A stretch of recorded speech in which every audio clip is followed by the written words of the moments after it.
Wait. Uh, Yaitu dua, tiga. Assalamualaikum warahmatullahi warahmatullahi wabarakatuh. wabarakatuh. Assalamualaikum warahmatullahi wabarakatuh. Welcome to our group video presentation about comparison of digital versus traditional education by Group 7. Here we are, here we are, our members, or me as moderator, Asmail Zara Fatanaga Trigano with A1 with student ID A1B224065.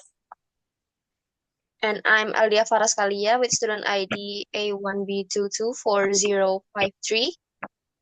And I, Gina Musyarofa Baroka, with student ID A1B224009.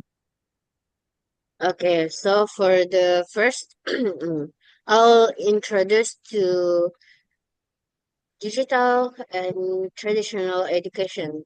So, current technology has developed, as we all know, in education itself, trying to adapt with technology. Digital education is very helpful in finding an instant answers, and for traditional education helps us to understand more. So we have list of contents is list of list of contents or definition of digital education and traditional education, methods in education, advantages of both digital and traditional education, and also disadvantages of both digital and traditional education.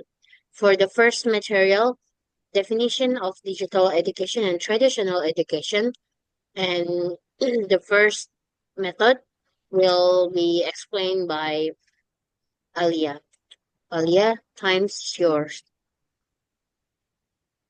Digital education is a form of education that uses digital technologies such as the internet, computers, and mobile devices to deliver educational content. It allows learners to access to the materials, attend classes, and complete assignments remotely, often at their own pace. Digital education is not confined to physical classrooms and can be customized to meet the needs of individual learners, making it highly flexible and inclusive.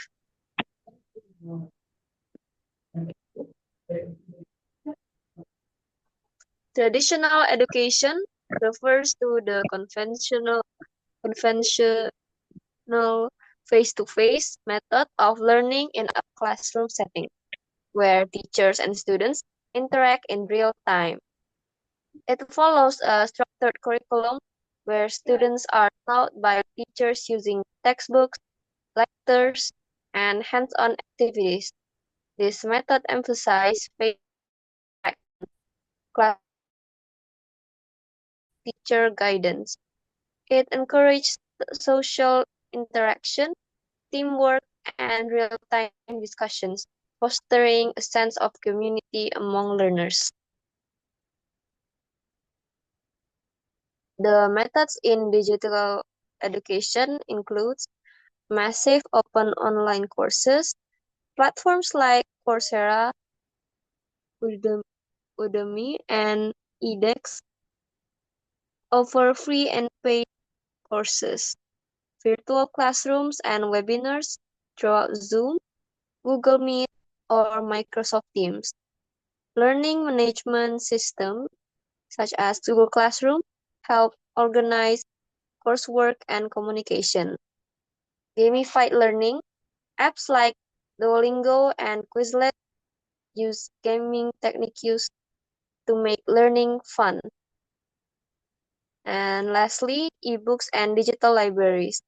Online resources provide easy access to textbooks and research materials. That's all for my part. The next part of the presentation will be presented by Gina.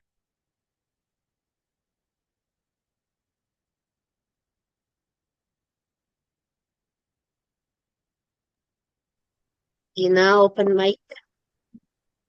Sorry. The next method in traditional education, classroom lectures. Teachers deliver lessons using textbook and notes. Textbooks and printed study materials use it as primary sources of knowledge. Blackboard or whiteboard teaching, visual learning through written explanations, group discussion, and debate encourage critical thinking and verbal communication. Traditional examination and assignment evaluate student knowledge through written tests and coursework. The next material,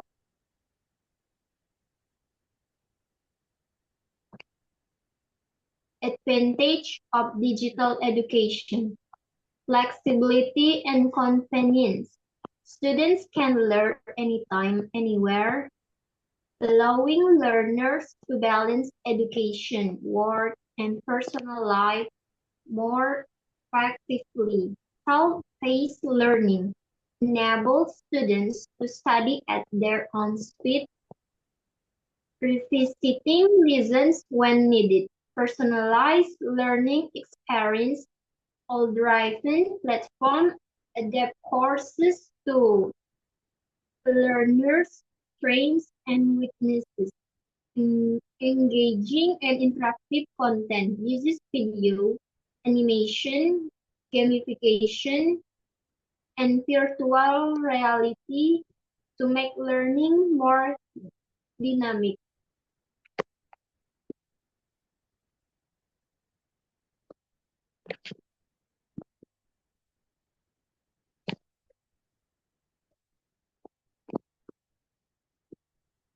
Advantage of traditional education. Face-to-face interaction. Direct communication with teachers and classmates fosters better understanding and engagement. Structured learning environment. Well-organized curriculum schedule and discipline helps students develop time management skills. Immediate feedback and support. Teachers can instantly clarify doubts and provide guidance during lessons. Practical and hands-on learning. Encourage real-world learning through field trip support and extracurricular activities. Yeah, thank you, Gina. The next material will be explained by me. So it's about disadvantages of digital education. It has dependence on technology, lack of face-to-face interaction, limited resources, lack of technical skills, dependence on available content, lack of motivation, and the last is dependence on automated evaluation. And then we have disadvantages of traditional education. We have limited access, dependence on teachers, limited resources, dependence on time and place, limited interaction, and dependence on conventional teaching methods. And then we come to the conclusion. Both digital and traditional education really helps in education itself, but it depends on how we deal with it. Digital education is really fast and easier, but in the same time can make us addicted to instant answers. Follow the technical flow is important, but don't let ourselves addicted to it. I think that's all from us. Thank you so much for you guys already explained all the materials very well, and then I think uh, it is the time to close the presentation. So we'll close with wabillahi taufiq wal hidayah. Assalamualaikum warahmatullahi wabarakatuh. Tuh.